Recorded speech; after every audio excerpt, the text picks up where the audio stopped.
babae, hindi naman basta-basta bibitaw yan eh. Aminin natin, ibang magtiis ang mga babae kesa sa atin. Iba yung tolerance nila sa pain. Kaya nga sila yung nanganganak eh. At ang babae, hindi basta-basta mag-give up yan kung hindi matindi ang dahilan. Again, ang babae, lalong-lalo na yung matinong babae, matinong asawa, matinong ina, hindi basta-basta mag-give up yan. O mag-give up man yan, matagal nang lumalaban yan, napagod na lang.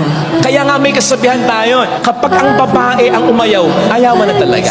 Hindi ibig sabihin ayaw na niya, kundi dahil wala na siyang ibibigay pa kasi inubos mo na. Ang pagmamahal mapagpasensya. So pag inubos mo yung pasensya, inubos mo na rin yung pagmamahal niya. Ando ng karupukan, hindi mawawala. Hindi magiging perfect. Lagi ang pag-asama. Kasi hindi ka perfect. Paulit-ulit mong pagmukhaing tanga. Hindi mo binibigyan talaga ng halaga.